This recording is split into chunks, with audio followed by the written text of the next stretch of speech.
PwC reports that over 80% of consumers are willing to pay higher prices for sustainably produced goods. So environmental responsibility is clearly a lucrative business, as well as being the right thing to do. Laura Harnett is the founder of Seep, the only B Corp-certified plastic-free cleaning tool brand in Europe. Having recently raised £50,000 in Dragon's Den via Trinny and Deborah, Laura and her team are on a mission to stop 1 billion plastic cleaning tools from entering landfill by 2030. Keep listening to hear Laura's advice on learning how to sell as a first-time founder and how to make your sales process as sustainable as possible.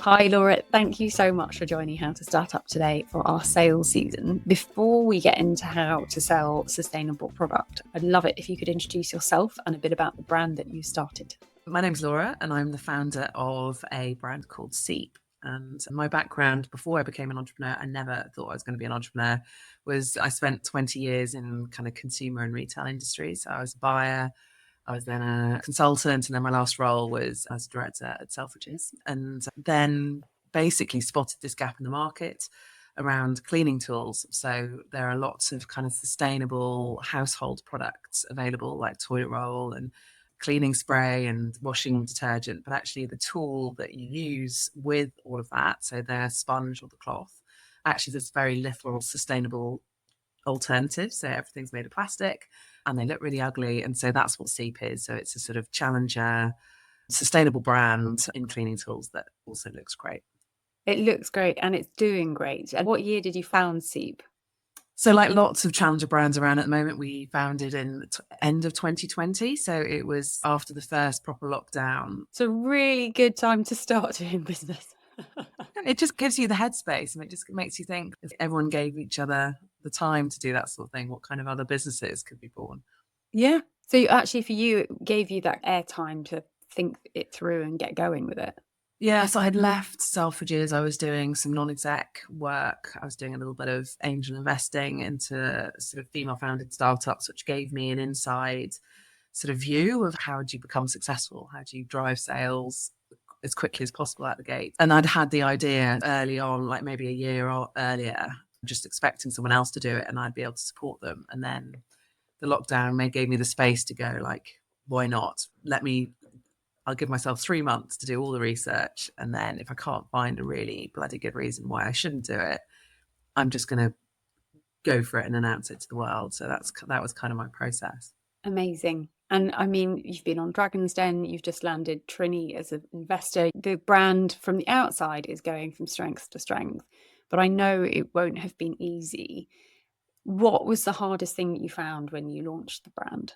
There was so many hard things. I think first off was making the product. So our bestseller is like a kind of green and yellow. It's our version of the green and yellow washing sponge, which everyone recognizes. Everyone has one lurking behind their toilet. And so creating that and for it to work as well as the traditional ones, I think was an issue. Finding a supplier or a manufacturer to do it, that was pretty hard. Well, this is it. You've made a massive rod for your back in the sense that you want this brand to be the challenger brand.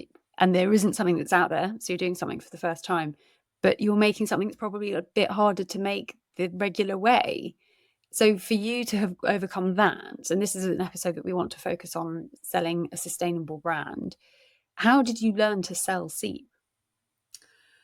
In my mind, I always describe myself as wanting to be the method on the other side of the eye. You know, Method Sprays. There's an amazing podcast episode on how I built this with Guy Raz from the founders of Method. And that was one of the little sparks that just made me go, actually, they're talking exactly like I'm thinking. So I knew that ultimately where we would scale would be in big grocery and retail. But I also knew, having been on the other side of the fence as a buyer, that you've got to get everything right. Once you get your moment on the shelf and a retailer says, yes, I'll put it on my shelf, you can't mess it up. And so we had to have a product we knew would sell, that we knew how to do the packaging, we could do the supply. So our selling strategy was, yes, that's the end goal and where we think our biggest channel is going to be. But actually, let's start selling to customers directly on our own website and get proper feedback and iterate really quickly on the product and show that there's customer love there. Well, and when you're DTC, you get that live feedback. And I know you're also a B Corp, so feedback is at the core of anything B Corp.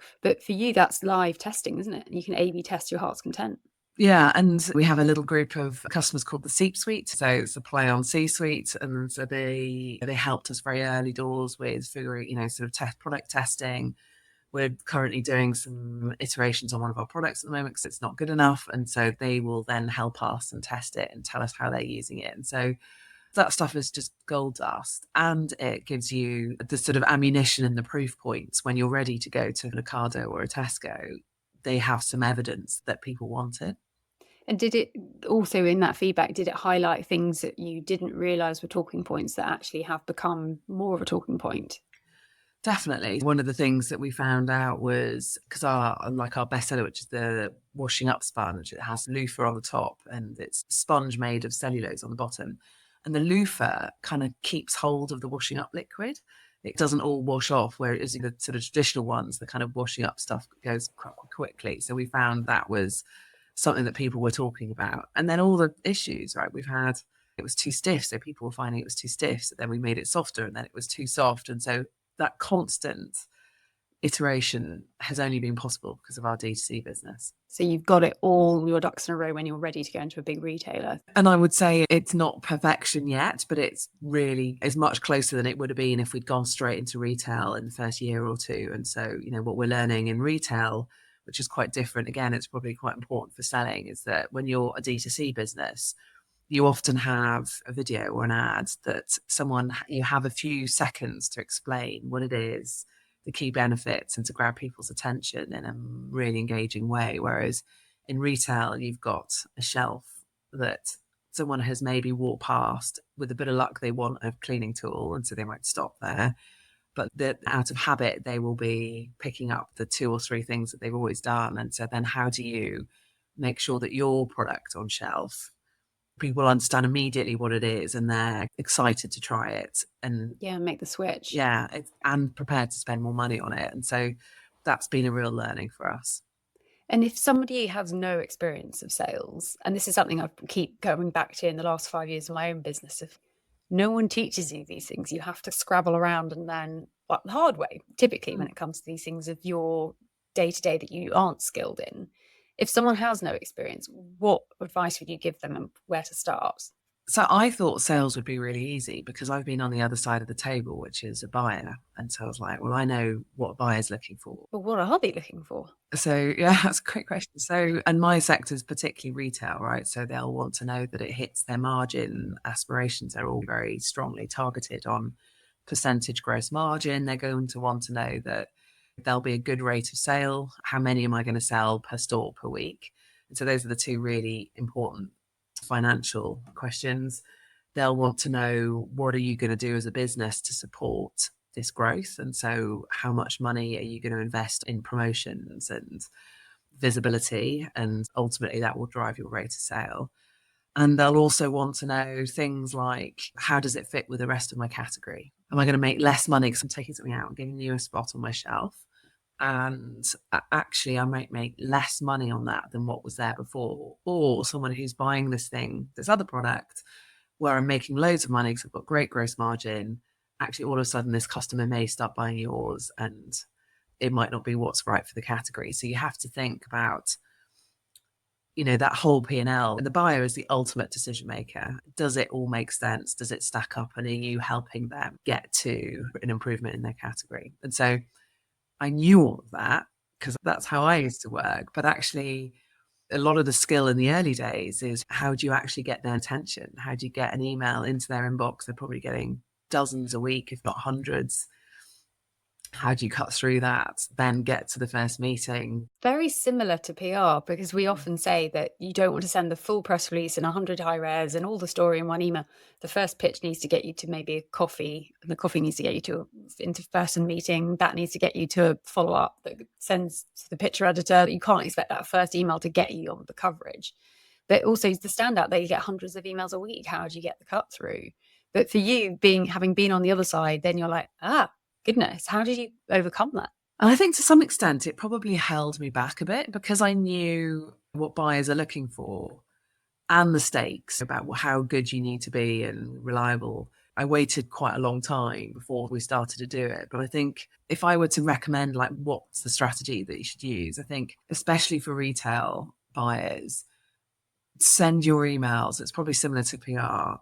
Be really thoughtful about what you send. So don't just send another one every week or every month saying, just following up on my last email, would you like to chat? Putting this at the top of your inbox. So you've got to go, I saw in the press that this is going on.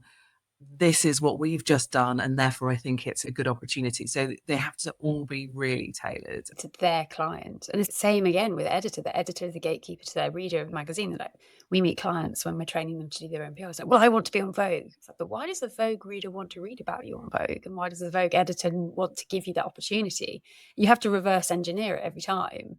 And a lot of people don't realize less is more. If you send 5 very targeted pitches, that's far better than 500. So much better. And actually, if you think about what's worked, if I think about what's worked for me, and I get lots and lots of pitches from agencies and that's the thing, I know what's a good one. And so I'd say if someone's starting out in the sort of retail world and wants to get their brand on shelf, then consistent, not too often, really great emails. And then it's hustling and networking really hard. So we went to a sort of meet the buyer event. I'd been trying to get into Ocado for 2 years, and I found out that they were going to be there, and so paid the amount that you had to pay for it, and then managed to meet them. And soft stalking, effectively. Same with editors. Yeah, and being really clear about who you want to go after. So we really knew the retailers we wanted to target first. And I think for retailers as well, they want to know, is this going to work? Because it's a little bit like saying, you're asking them to take a risk. You're saying, take something off the shelf that you know works or you know that it's selling and put mine up there. And you're just going to have to hope. And so you're asking them to take a risk that any data you can find that shows that it's going to work. But also double good/bad is the fact that you're producing a product that will last longer and they're not going to be bought as regularly as the ones that aren't as good for the environment. Absolutely, Julia. You just pick. It's like, this is great for the planet. And this is where it's really interesting because we're both a B Corp. It's that people and planet above profit. So you've got profit. You're not a charity, but you're fixing a greater problem, but you're making it really hard for yourself. Yeah. And I see them all as even. So you can't do one at the expense of others. But you need profit to be able to affect change. And I think there's no shame in that either. Yeah. And so I remember we got some results back. So we talk about our sponge scourers lasting somewhere between 1 and 2 months. And we sell this 1 year's supply. And then we got some data back that suggested that what we thought was a 1 year supply is actually lasting people 18 months to 2 years. And we're like, amazing for the planet, terrible for the profit. Exactly, for repeat. So it's a repeat rate, right? That's what retailers are interested in, and D2C. So luckily our repeat rate, we get some visibility of it, and it is pretty good. Because you can't track your referral rate. Because if someone's telling someone else about this amazing brand that they found, you're never going to know. Oh, it's so like PR. It's so frustrating. Because like, I know there's a return on investment, but I can never, ever put a monetary value against it. Yeah, actually, the more channels you have, so you have your D2C channel, we then have Amazon, which we see as a sort of separate channel, and then retail. And not all retail is the same, but that's broadly how we say it. And something like what we spend on Instagram and Facebook, so Meta, we allocate all of that cost to our D2C channel. But actually, that could be that somebody then is popping up and buying it off the shelf in Tesco. So, yeah. You must get that sort of ROI question all the time. I often want CFOs that I work with to sit with me in an editor meeting, and then they'll understand. It's like, right, you pitch the story and see how they find it. It's like, okay, that's the value. I get it. Okay, never make me do that again. I've just had to live with the fact I'm never going to know how much value I can bring back to a brand through editorial and PR. And when we're looking at our business, and I did a TEDx talk, and I did the Trinny elevator pitch as well. You did it as well recently. So you're doing all these things, and you know in your gut it's the right thing for your brand and your business. But I know as my own MD, I can't know exactly what value that's brought back to our bottom line. But you have to do it, and you have to do multiple things, because if you just do one channel, it won't work. But when you're running a business, when it all comes down to numbers, and this is the thing with doing this season, if you don't have sales, you don't have a business. And I think a lot of people forget, like, well, I just want to be a skincare designer or jewelry designer. Like, you have to make money. You can't avoid it. Yeah. And typically, I don't know if you'd agree with this, but a lot of the female founders I know, and I hate the fact we have to split it out, it should just be founders. Just be founders, yeah. Yeah. some people who start businesses shy away from numbers. Oh, no, I don't want to talk budgets. I don't want to talk P&L. Like, you have to. You have a responsibility to your business to know your numbers. Yeah. And I think it's a superpower if you do, because it drives your decisions. You can be really smart about where you put your investment. I guess if you're more of a creative, then you've got to find somebody who is a great partner who can help you with that, right? Knowing yourself as a founder as well, of knowing your strengths, knowing your weaknesses. We're taking a quick 30-second break from this episode to ask, are you thinking of starting your own podcast? If so, this is great news, because we run a course that will train you how to produce your own podcast yourself. This course is for people who do not want to outsource and pay someone else to do it. You want to learn how to do it yourself. We teach you everything that you need to get up and running with your own podcast show and so much more. Just DM us at hello@Fallowfield to book your spot. I think most people say that the businesses that fail aren't failing because they're not good ideas. They're failing because they don't have cash flow, hence the sales focus. And for you, when you're selling to your first customers DTC, how did you find them? Was it through social media? Was it through word of mouth? How did they find you even?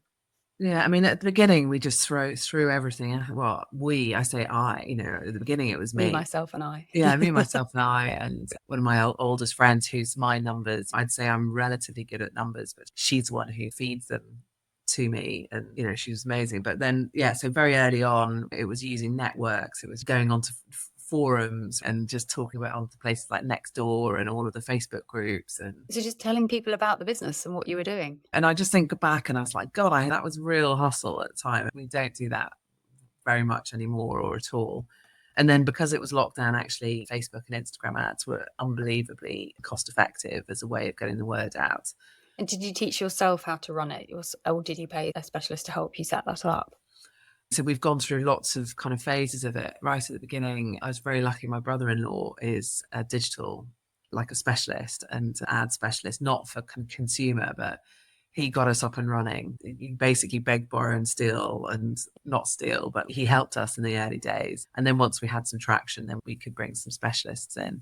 Yeah, because I've heard that is a really effective way alongside paid search. And I'm sitting on our business, we're about to hit 5 years in April, and we've never paid for any marketing. It's amazing. Yeah. Thank you. It is and it isn't. And a lot of people say, you could have scaled far faster. I'm like, but I didn't want to. I'm fine with our growth. Should I be fine with our growth? And I am fine with it, but I am looking at our business and tracking our numbers, tracking our inbound referrals.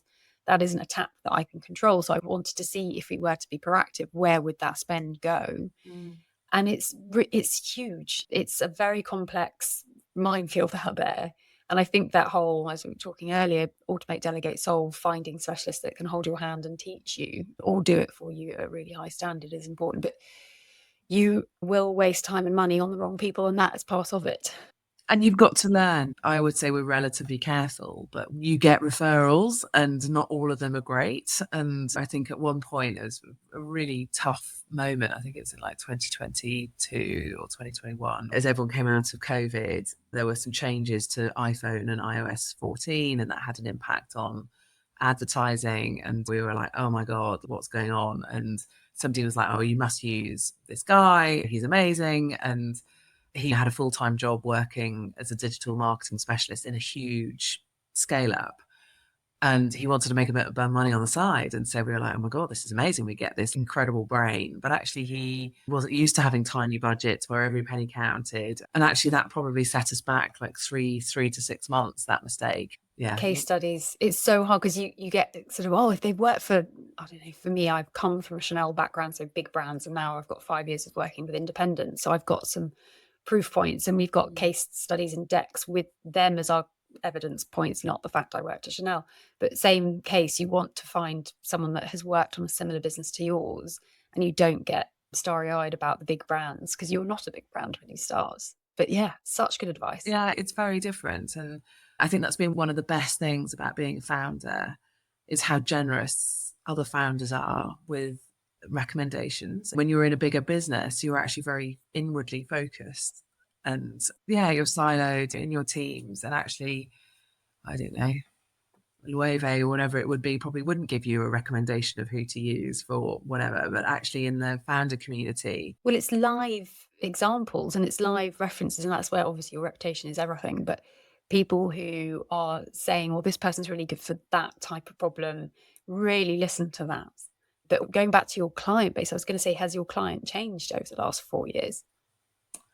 It's really different. We've got the end customer, who are the people who are actually using the product, who we're selling to directly on D2C. And so that will be like our core customers called Amelia. We call her Amelia. So you've got your avatar mapped out. We've got our avatar, Yeah. 35 to 55, pretty busy, isn't going to potentially go down to a zero waste store, but wants to be able to make easy switches, but that she needs them to work. So performance is everything. So that's kind of our core customer. And then we've got obviously our retail customers. So people like Ocado and Tesco, all the way through to like wholesalers and then the independent stores on the high street. I've seen, obviously, over the years, your progression. Can you rattle off all the stores that you're in now? No, which is a kind of a good and a bad thing, isn't it? So like in the early days, I could probably rattle off all of the little independents. Oh, what? Because there's so many. No, I was just saying the big names. Oh, the big names. So Tesco, Ocado, Whole Foods, Planet Organic, Robert Dyas, Lakeland. I'm sure I'm missing some out. You were there. You were on the high street. This is fantastic. We're on the high street, and then the little independents that are the sort of unsung heroes often of the challenger brand community. So I'd say, again, this episode's all about sales. Actually, if you can't get into an Ocado, you're just starting out, getting your product into your local high street store, seeing what they think, looking at what it looks like on shelf, understanding how it's performing, that will get you the next. Maybe it'll get you into a wholesaler. So that's why I don't really know how many independents we've got, because all the wholesalers are then selling into independents as well. Amazing. And what would you say is your most valuable channel out of that matrix? It depends on how you define value financially. So if I look ahead, that it's going to be retail. That's where this brand will thrive, and that's where people ultimately buy these kind of products. And so that's in some ways the most scalable one, right? So you have one conversation with the buyer and their team, and you're shifting serious amounts of volume. And so that's what will financially transform the business. But I love D2C. I love it. It's real. It's real. So we were on Dragon's Den a few weeks ago, and like everybody, we had a big surge in sales. Like we ran out of stock, even though we thought we'd really carefully planned. And quite rightly, customers are wondering where it is. And so we all had to jump on our customer service, the sort of inbound inbox yesterday. And gosh, it reminds you of who you're doing this for and who your own customer is, and actually how bloody lovely they all are. So I think it's, quite a warming moment. But going back to that, making a rod for your own back and making it harder than you needed to, how do you make your sales process as sustainable as possible? Because I think a lot of people who don't realise B Corp think it just means you're not going to fly on airplanes anymore. Whereas actually you have to audit your entire process, your entire supply chain. And I'm a service-based business, and I found it really difficult. And you're producing a product which I know is way harder with B Corp. How have you managed that sales process from a sustainable perspective? It's really tough, but it has to come from within. Because presumably you'd have to have turned some down at some point. Yeah, so we have lots of opportunities to improve our product margin if we shift where we're producing it from. So less ethical factories. We can use cheaper delivery options in the UK, but they don't have the same eco credentials. And I think that will reflect in the long-term value of the business. And so I just came off a call this morning with a big media company. I can't say who it is. And it's about winning some media exposure. And I had their head of human rights sort of testing our supply chain. Oh, do we know how much our factories are paying the employees? Can we point to all the things in our supply chain that guarantees that this is being produced under ethical conditions? If people are getting serious about this stuff, it's great. It's good to feel a bit uncomfortable and then go, you know what, we have got the answers, because that makes me reassured that it isn't all greenwashing.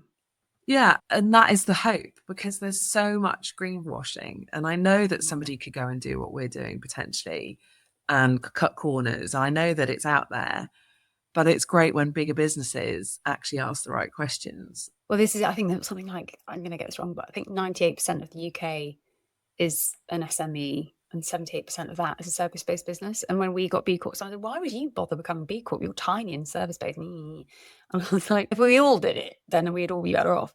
But it was our education through that process was that it is the new small independents that are trying to lead the way and shift the dinghy, not the Titanic.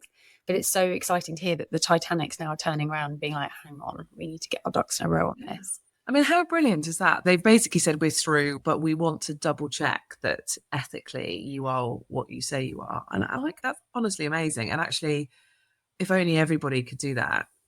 Completely. Well, I think that's also the problem is that unless you're paying for an ad, you can actually, as a brand, say anything you like and not be sued. So you could have something on your website, on your editorial press release, on your Instagram. You could claim a lot of things, but you're not technically doing anything illegal unless you're paying for an ad. I might have to check that. So people are just absorbing this content going, oh, well, they say they're that, they must be. It's not the case. But then there's also the green hushing where people don't tell the world. They're scared that they're going to get cancelled. Which also isn't helpful, right? So there's probably some great things going on, but if people don't know about them, then... This is what I love about your communications, because you're like, we're trying our best. We're putting our best foot forward. We're not perfect, and no business will ever be perfect. We turn on a light bulb, we're not sustainable.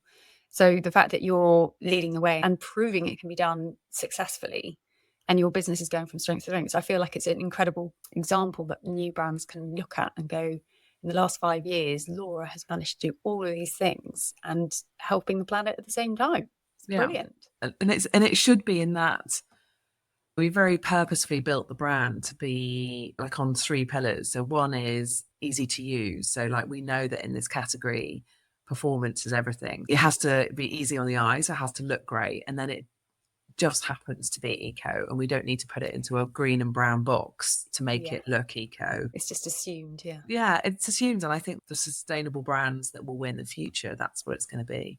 So I hope we'll get to that point where you take it for granted that every business is, and going back to that female founder thing, it's like, you're a founder, we don't have to call out that you're a woman one day, but I know we're not there yet, so we have to keep highlighting it. We have to keep going, yeah. So what we do with our guests is that we have a question from the previous episode's guest, who is Guy Blaskey, who founded Pooch and Mutt and is now founded this amazing D-Trash watch brand. And his question for you, which I love, what are your measures of success? I love this. So we have 3 measures of success. I'm not going to say we're perfect about always being equally focused on all 3. We really aren't. But one is a financial measure. Like we're a challenger brand. So for us, that's sales. And ultimately, we're not quite profitable, but we're hacking away at it, which is margin contribution. So I think it's an overall North Star to say we've got traction in the market. People want this product and are prepared to pay for it. And like you said, like you haven't got a business. If you're not bringing in money, then nothing else can exist really. It gets really scary.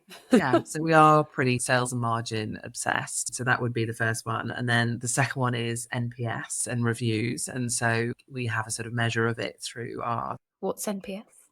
This came from my Selfridges days. So Net Promoter Score.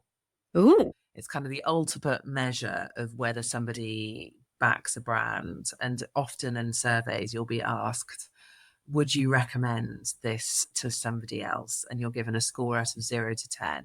And that is the official Net Promoter Score. And so whenever you're asked that question, that is a business that's trying to collect their NPS.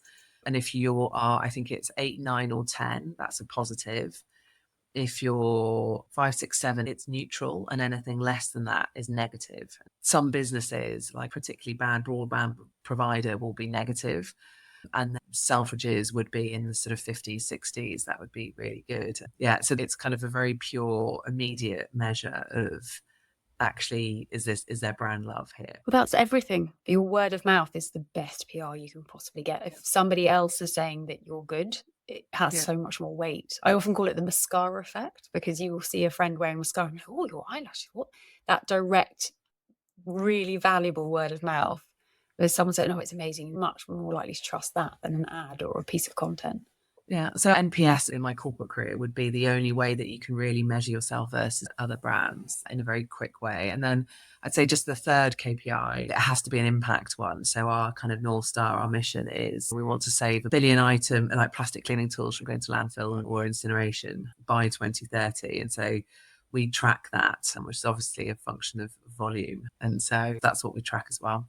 But it's achievable, and that's what's so exciting, is that you can actually see this change come into effect. I love it because everyone knows that yellow and green sponge, but you've created something so much more beautiful to have in your kitchen. Who doesn't want that? It is, and then you can cut them up at the end and put them in your home compost or in your food waste, which is another way, like our mission, which is to stop 1 billion items going to landfill. It's not just plastic items, it's not just the end product, but it's how people dispose of it at the end of the life cycle as well. So clever. Huge congratulations.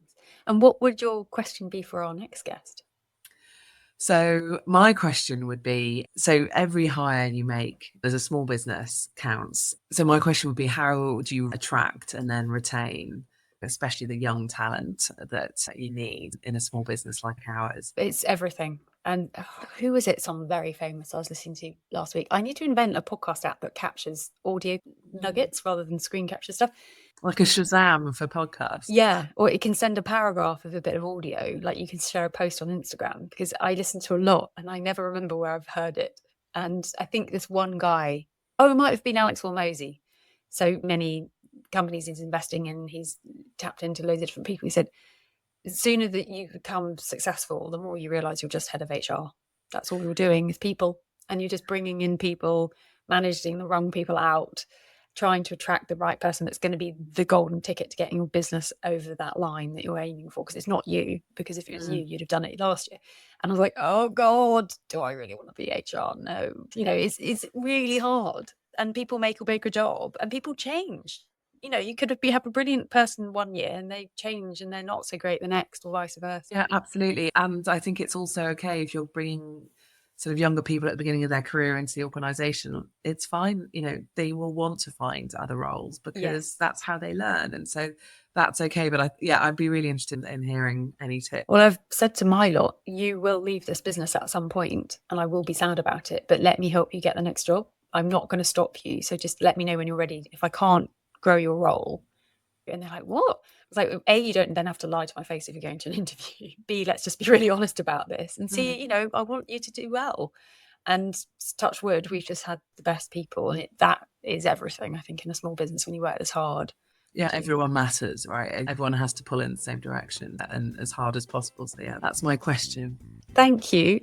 Thank you so much, Laura, for your advice. It's wonderful chatting to you, and best of luck with everything that Seep is about to crack on with. World domination, hopefully. Thank you so much for having me on. It's an absolutely lovely thing to do on a Friday afternoon. So thank you. If you'd like to contact Laura, you can find all of her details in the show notes, along with a recap of the advice that she has so kindly shared. We do not take advertising on how to start up, and we want to keep this show purely editorial. But in order for us to do that, we need you, the listener. We know you're there, we can see the numbers, but we just need you to click like or subscribe in your podcast directory. We'd also love it if you could rate and review, but that might be a step too far. However, if you do, and you screen grab it and email it to us at hello@fallowfieldmason.com, we will book in a half-hour one-on-one consulting call with myself, Juliet Fallowfield, founder of Fallowfield & Mason.